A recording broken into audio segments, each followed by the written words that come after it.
జై హో.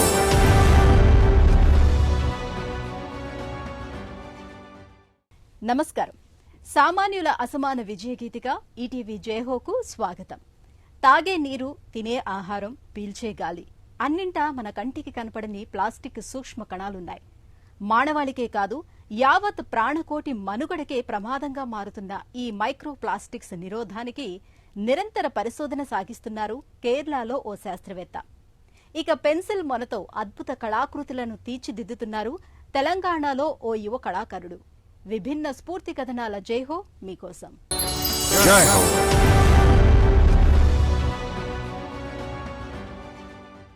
కేరళ రాష్ట్రం ఎర్నాకులం జిల్లాలో ప్రసిద్ధ పట్టణం ఆలువ.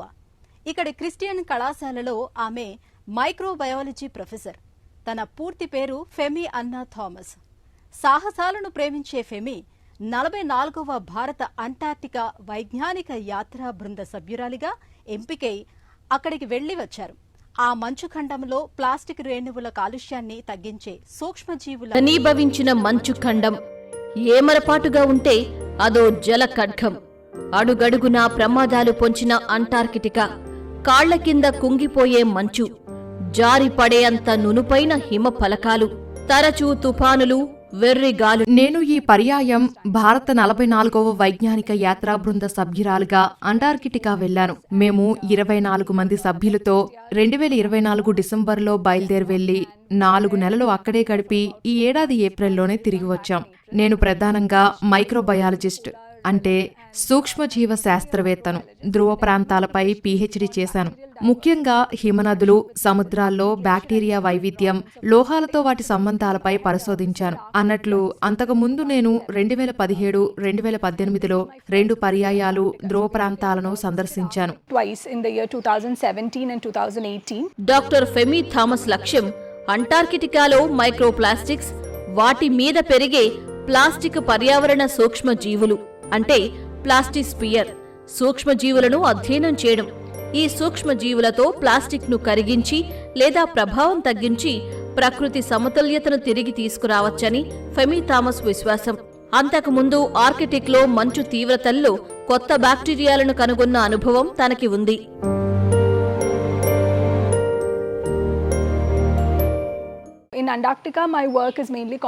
అంటార్కిటికాలో నా పరిశోధన ప్రధానంగా సూక్ష్మ ప్లాస్టిక్ రేణువులు, ప్లాస్టిక్ పర్యావరణ సూక్ష్మజీవ సమూహాల స్వభావాన్ని పరిశీలించడం మీదనే దృష్టిని కేంద్రీకరించాను.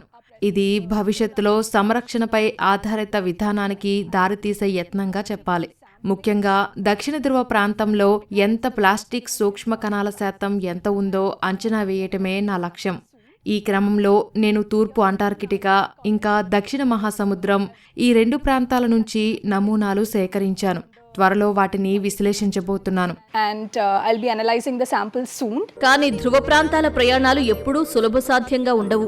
2017లో ఆర్కిటిక్ పర్యటన ఆమె సహనాన్ని పరీక్షించింది. వాతావరణ ప్రతికూలత మధ్య కిలోమీటర్లు నడిచింది. గడ్డకట్టే నీళ్లు, శీతల గాలులు, మరో పక్కన గాయపడిన తన సహచరులు. కానీ అంటార్కిటికా పర్యటనలో ఇంతకు మించి కఠిన పరీక్షలు ఎదురయ్యాయి. ప్రతి సవాల్ తన మనసును మరింత దృఢంగా మార్చింది. పురుషాధిక్య రంగంలో పైచేయి సాధించిన సాహస నారి ఫెమి థామస్.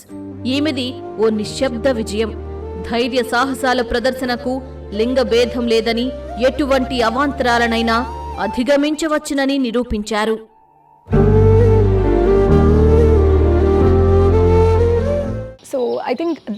ఈ సవాళ్లు నా తదుపరి పరిశోధనకు మరింత ఉత్సాహం, ప్రేరణ ఇచ్చాయనిపిస్తోంది. కానీ ఎన్నోసార్లు చాలా కష్టంగా ఉండేది. మహిళగా ధ్రువ ప్రాంత పరిశోధనకు రావటం నాకు మొదటిసారి. ఇదో కొత్త అనుభవం. కొంచెం కఠినంగానూ అనిపించింది. రోజు 5 కిలోమీటర్లు నడవాలి, మంచుకొండ లెక్కాలి. ఎందుకంటే అది మామూలు నేల కాదు కదా, పర్వత ప్రాంతం. మధ్యన నదులు, వాగులు దాటుతూ చివరికి భూమి మీద హిమనదాన్ని చేరుకోవాల్సి వచ్చేది.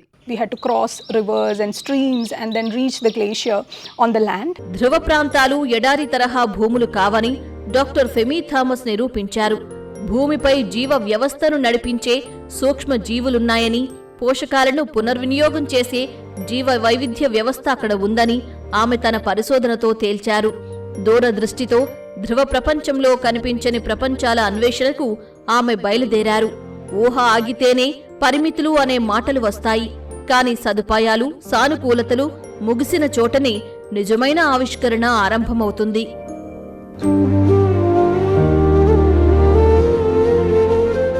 So basically when we think about the polar regions, we ధ్రువ ప్రాంతాలంటే అవి గడ్డకట్టినట్లుగా చల్లగా ఉంటాయని, మంచుతో కప్పి ఉంటాయని అనుకుంటాం. అసలక్కడ లేదా జీవం లేదా జీవులుండే ఆస్కారమే లేదని భావిస్తాం. కానీ అది నిజం కాదు. అక్కడ సూక్ష్మజీవులు సమృద్ధిగా ఉంటాయి. నాది ప్రధానంగా ఆర్కిటిక్ ప్రాంత బ్యాక్టీరియాపై కేంద్రీకృత పరిశోధన. ఇప్పుడు అంటార్కిటికా సూక్ష్మజీవులపై దృష్టి సారిస్తున్నాను. నా ఆర్కిటిక్ పరిశోధనల్లో మేము హిమానీ నదాలు, వాగులు, అవక్షేపాల నమూనాల నుంచి బ్యాక్టీరియాను వేరు చేయటం, వృద్ధి చేయటం చేశాం. glaciers, streams, sediment samples. Doctor Femi జయం వ్యక్తిగత విజయాలను మించిన విజయం. ఆమె వస్తున్న తరాలను ముందుకు నడిపించే మార్గదర్శిని. ధ్రువ అధ్యయనం శాస్త్రం అనేక శాస్త్రాల సమ్మేళనం. భౌతిక, రసాయన, జీవ, గణిత శాస్త్రాల సంబంధితం. అందుకే యువతరం ఒకటి ఇవన్నీ అర్థం చేసుకుని పోలార్ సైన్స్ రంగానికి రావాలి. మన దేశంలో ఉన్న National Centre for Polar and Ocean Research సంస్థల సహకారంతో సవాళ్లను స్వీకరించాలని చెబుతూ ఉంటారు doctor Femi Thomas.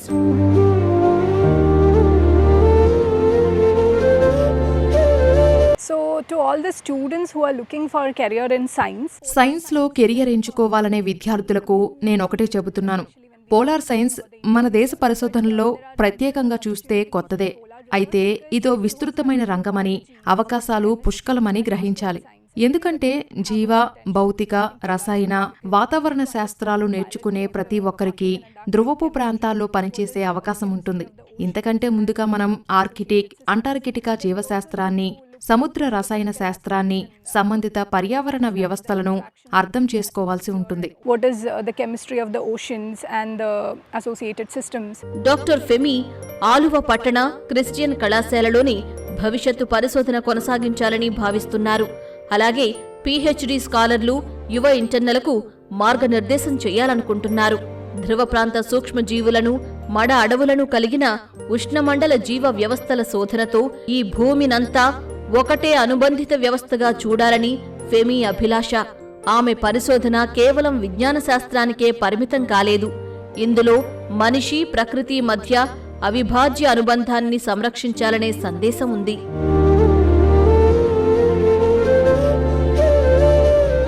My future plans would be polar పరిశోధనపై నా పని కొనసాగిస్తున్నాను.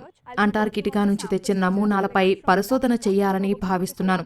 National Centre for Polar and Ocean Research, Kerala fisheries యూనివర్సిటీల సహకారంతో మంచి ఫలితాలు అందించాలని ఆశిస్తున్నాను. అలాగే ఇక్కడ మడ అడవుల పర్యావరణ వ్యవస్థపై పరిశోధించాలని ఉంది. తన పరిశోధనలు విజ్ఞాన పరిధిని మించాయి. ప్రకృతితో మనిషి అనుబంధాన్ని మరింత పెంచాలి. బంధాన్ని మనం సంరక్షించుకోవాలి. here, especially the mangrove. కానీ ఎదగాలన్న కల మాత్రం పెద్దది.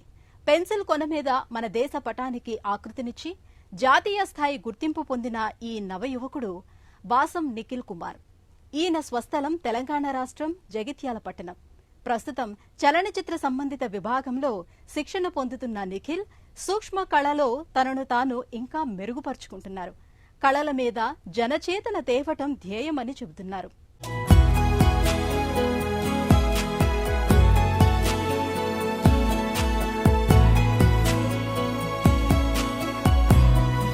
కళే నిఖిల్ లోకం.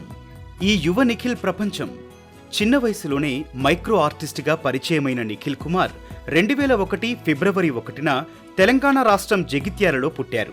పాఠశాలలో చదువుతుండగానే చాక్పీస్లు, పెన్సిల్ మొనల మీద నమూనా కళాకృతులను తీర్చిదిద్దటం అలవడింది. ఎలాంటి శిక్షణ లేకుండానే స్వీయ కళాభిరుచితో నైపుణ్యాలు వచ్చాయి. చాక్పీసులు, పెన్సిళ్లు, సర్జికల్ బ్లేడ్స్తో కళా కౌశలానికి పదును పెట్టారు నిఖిల్. వీడియో పాఠాల దిశానిర్దేశంతో పెన్సిల్ అంచులపై సూక్ష్మ శిల్పాకృతులకు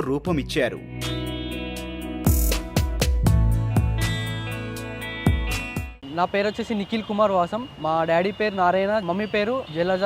మాది ప్రాపర్ వచ్చేసి జగిత్యాల్. నేను చదువుకునేది అప్ టు ఇంటర్ వరకు చేశాను. ఆఫ్టర్ తర్వాత నేను నాకు ఆర్ట్స్ మీద ఇంట్రెస్ట్ తోటి నేను కోర్స్ నేర్చుకున్నాను, మల్టీమీడియా నేర్చుకున్నాను. నాకంటూ ఏదన్నా ప్రూవ్ చేసుకోవాలి, ఏదన్నా యూనిక్ గా ట్రై చేద్దాం అన్నప్పుడు పెన్సిల్ మీద ఏం చేద్దాం ఒక థాట్ వచ్చింది. సో అప్పుడు నార్మల్ హెచ్పి పెన్సిల్ మీద ట్రై చేస్తున్నా. అప్పుడు ట్రై చేసినప్పుడు ఫస్ట్ అటెంప్ట్ లో ఇరిగిపోయింది. నేను సర్జికల్ బ్లేడ్ యూజ్ చేస్తాను దీనికి. అప్పుడు నేను ఇలా కాదని ఒక యూట్యూబ్ లో 1-2 వీడియోస్ చూసాను ఎలా చేస్తారు అని. తర్వాత నేను మళ్ళీ ఫ్రెష్ గా స్టార్ట్ చేశాను. It's workout. అప్పుడు నేను సక్సెస్ అయ్యాను దాంట్లో. పెళుసైన పెన్సిల్ అంచు మీద నిఖిల్ కుమార్ చెక్కింది కేవలం కళాకృతి మాత్రమే కాదు, అది తన కలలకు ఆకృతి, తన జీవన పయనానికి రేఖాదర్శిని. అయినా పెద్ద కళలనే మెచ్చే ఈ ప్రపంచానికి చిన్న కళలు, సూక్ష్మ కళలు కంటి కానుతాయా? కానీ ప్రపంచ దృష్టిని ఆకర్షించాలంటే ఏం చెయ్యాలో తెలిసిన నిఖిల్ పెన్సిల్ మీద మన దేశ భౌగోళిక పటాన్ని చిత్రించారు. 0.5 మిల్లీమీటర్ల పెన్సిల్ కొనపై 6 నిమిషాల 69 సెకండ్లలో భారతదేశ చిత్ర రచనను పూర్తి చేశారు. ఈ అద్భుత కళాకృతికి Indian Book of Records, Asian Book of రికార్డ్స్లో చోటు దక్కింది. తన సృజనాత్మకతకు గుర్తింపు వచ్చింది. సూక్ష్మాంశాలపై తన అంకిత భావం, విశిష్టత ప్రపంచానికి తెలిసింది.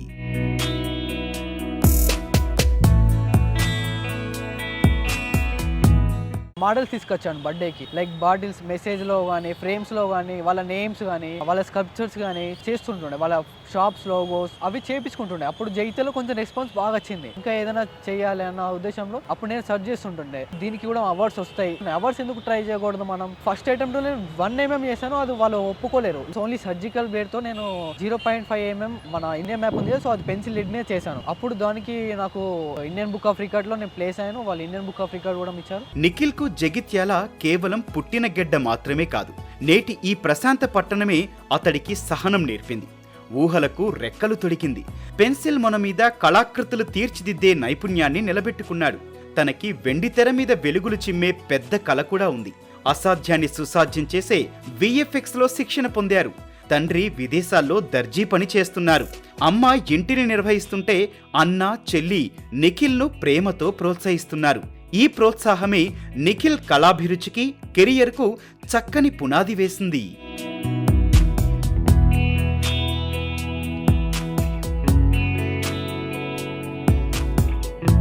మమ్మీ వాళ్ళ నుంచి కానీ ఫ్యామిలీ నుంచి సపోర్ట్ ఉంటుంది ఆర్ట్ విషయంలో. 10th స్టడీస్కి వెళ్ళినప్పుడు కొంచెం బ్రేక్ వచ్చింది ఆర్ట్స్కి. తర్వాత నేను మళ్ళీ ఇంటర్ తర్వాత నేను స్టార్ట్ చేశాను. ఏదన్నా నాకు యూనిక్ గా చేద్దామన్న ఉద్దేశంతో మమ్మీ వాళ్ళ యానివర్సరీకి గిఫ్ట్ చేయడం జరిగింది. మమ్మీ డాడీ ఇద్దరు నేమ్స్ చేయడం జరిగింది. నిఖిల్ కళా ప్రపంచం విస్తృతంగా మారింది. VFX, 3D మోడలింగ్ తరహా నవ నైపుణ్యాలతో విస్తరించింది. తను ఏ ప్రపంచంలో ఉన్నా సూక్ష్మ కళ మీద కూడా మనసుంది. తొలుత పెన్సిల్ మొన తన మాట వినలేదు. పదే పదే విరుగుతున్నా పట్టు వదల్లేదు. అవేవి తన కళాదృష్టిని, సృష్టిని ఆపలేదు. సూర్యకాంతిలో సాదాసీదా పరికరాలతో నిఖిల్ తన కళాత్మక పయనాన్ని కొనసాగించారు.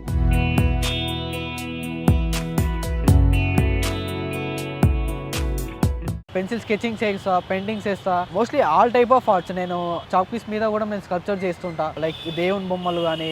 మోస్ట్లీ పెన్సిల్ మైక్రో ఆర్ట్ నాకు యూనిక్, అంటే అది నేను ఎక్కువ పర్ఫెక్ట్, సో దాంట్లో అది ఎక్కువ చేయగలుగుతాను. ఆల్మోస్ట్ అన్నిట్లో నాకు కొంచెం అనుభవం ఉంది. ఇప్పుడు ప్రస్తుతానికి నేను VFX ఆర్టిస్ట్ గా వర్క్ చేస్తున్నాను మూవీస్ లో. నిఖిల్ కుమార్ కళా జీవన పయనం విశిష్టం. సృజనాత్మకతతో సూక్ష్మ కళలో రాణిస్తున్నారు. పెన్సిల్ కొనలో అయితేనేం అదే తనకు అవధుల్లేని ఆనందం. ఆ కళకు పరిమితులు లేవు. స్థిరత్వం, కళా సృజనతో ముందుకు సాగుతున్నారు. పెద్ద కళాకారుడు కావాలనుకున్నారు. ఇది చిన్న కళ అయితే కాదు, కానీ కళ ఎంత చిన్నదైనా అది కళకు సంబంధించిందైతే అపార ప్రభావం చూపటం నిజమని నిఖిల్ నిరూపిస్తున్నారు. నా థాట్ ఏంటంటే అందరికీ తెలియాలి, ఒక అవేర్నెస్ రావాలి. ఆర్ట్ అంటే ఏంటిది, మైక్రో ఆర్ట్ అంటే ఏంటిది, స్కెచింగ్ అంటే ఏంటిది. దానికోసం నేను కొన్ని ప్లాన్స్ ఉన్నాయి, లైక్ ఆర్ట్ ఎగ్జిబిషన్స్ కానీ, గిఫ్ట్స్ ఇవ్వడం కానీ. సో అలా కొంచెం అందరికీ తెలిసే విధంగా నా ప్రయత్నం నేను చేస్తున్నాను. మైక్రో ఆర్ట్ అనగానే గుర్తు రావాలి జనాలకి. ఒక ఎన్వైరన్మెంట్ క్రియేట్ చేద్దామని నా ఫ్యూచర్ ప్లాన్.